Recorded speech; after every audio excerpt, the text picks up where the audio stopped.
right, each week we're going to have a reading comprehension story, and that storybook is the theme throughout our week. So last week was Lily's Purple Plastic Purse. So every day you had a reading comprehension activity that went along with that story. Now, if we were in the classroom, I would read you that story more than once, but for sake of time at home, I have not put that video on multiple days just because I know if you need to go back and rewatch it, go back to Monday and rewatch the story so you can remember what the story was about. And you might have to do that on Wednesday or Thursday when it's a little later in the week, because I want you to be able to remember back. Good readers read things over and over again, and that helps us with our comprehension of the story, our understanding of what is happening. So we're going to read this story this week, and it's one of my favorites. I say that about every book, but I really do mean this. Each Kindness by Jacqueline Woodson, and it's illustrated by E.B. Lewis. Jacqueline Woodson is a really great author who writes a lot of stories about diversity and how to look at the world around us from different perspectives, and to really make sure our actions speak louder and change the world for a better way. And so she's a really awesome author. If you ever have a chance to look up some more books that she wrote, I really encourage you to do that. She's a great author. All right, so Each Kindness. I have to do some deep thinking on this.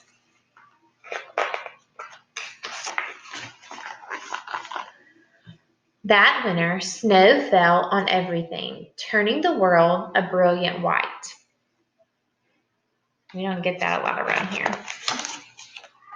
One morning, as we settled into our seats, the classroom door opened and the principal came in.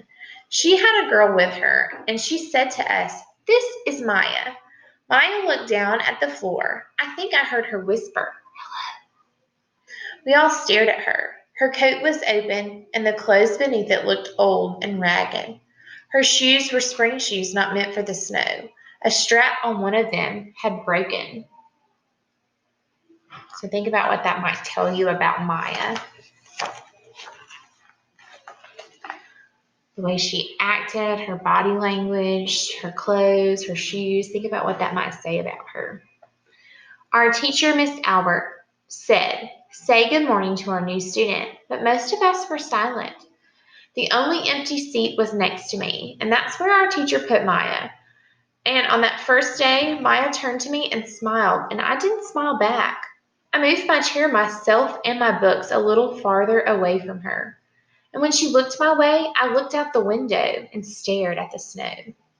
Every day after that, when Maya came into the classroom, I looked away and didn't smile back. Think about how that made Maya feel. Think about why this student who's telling this story might even act that way. Have you ever treated someone like that before, not thinking about it, how it made them feel? Think about what she could have done differently to make Maya feel welcome in the room, even though she looked different than her. Because we all look different than one another. My best friends that year were Kendra and Sophie. At lunchtime, we walked around the schoolyard, our fingers laced together, whispering secrets into each other's ears. You notice, here's the girls right here. Oop, I'm on the other side. Here's the girls right here. And then in the background, you see Maya. Think about how she might feel right now. She might need a friend. One day, while we were near the slide, Maya came over to us. She held open her hand to show us the shiny jacks and a tiny red ball. I'm going to stop right here for comprehension reasons. Most of our kids don't know what jacks are. Jacks is a game. You see these little things right here on the ground.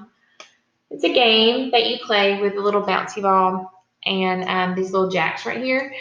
And a lot of kids don't know about it. So if you are a parent who knows about jacks, you might want to teach your kids how to play that, because they have no understanding of this right here. They don't play that anymore. She'd gotten for her birthday. It's a high bouncer, she said, but none of us wanted to play. So Maya played a game against herself.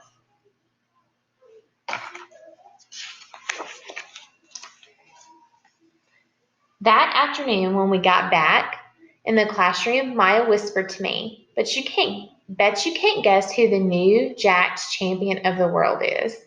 She's making a joke. She's pretty funny.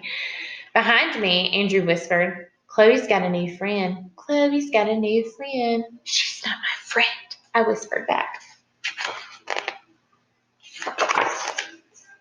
The weeks passed, and every day we whispered about Maya, laughing at her clothes, her shoes, the strange food she brought for lunch. Some days Maya held out her hand to show us what she had brought to school, a deck of cards, pick-up sticks, a small tattered doll. Whenever she asked us to play, we said no.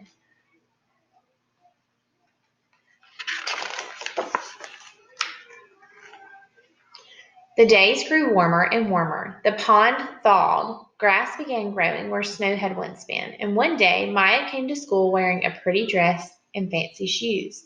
But the shoes and the dress looked like they belonged to another girl before Maya.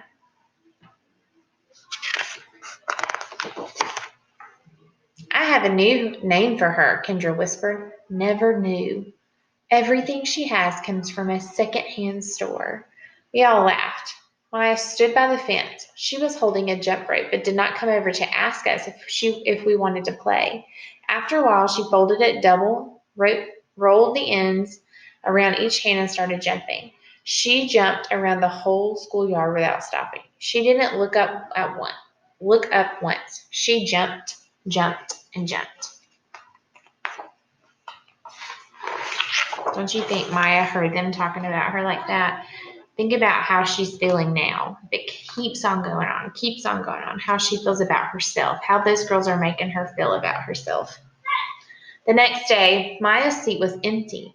In class that morning, we were talking about kindness. Smart teacher.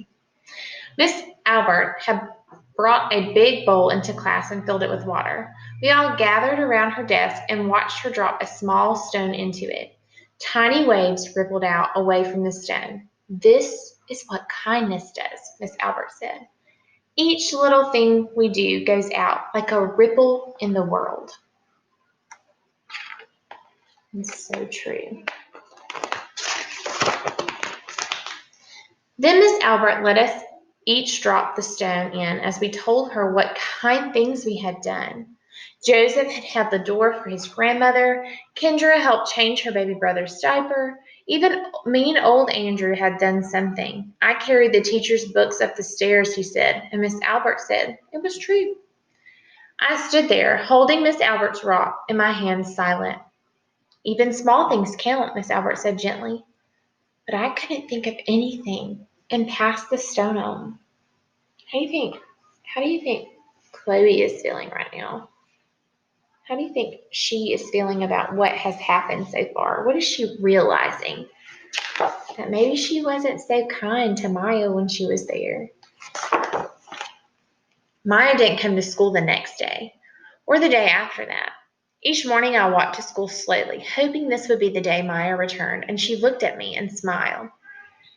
I promised myself this would be the day I smiled back. Each kindness, Miss Albert had said, makes the world a little bit better. So Chloe's wishing Maya comes back so she could be kind to her now that she realizes just how unkind she had been all along. But Maya's seat remained empty, and one day Miss Albert announced to the class that Maya wouldn't be coming back. Her family had to move away. Miss Albert said, then she told us to take out our notebooks. It was time for spelling. I think Chloe feels now that she can never say she's sorry or make it right again. That afternoon I walked home alone, and when I reached the pond, my throat filled with all the things I wish I would have said to Maya. Each kindness I had never shown. I threw small stones into it over and over, watching the way the water rippled out and away, like each kindness done and not done, like every girl somewhere, holding a small gift out to someone, and that someone turning away from it. Chloe is realizing her actions and what she did was wrong. And sometimes we all make mistakes like that. But it's important we're like Chloe and we think about it and we change and we recognize that we did something wrong.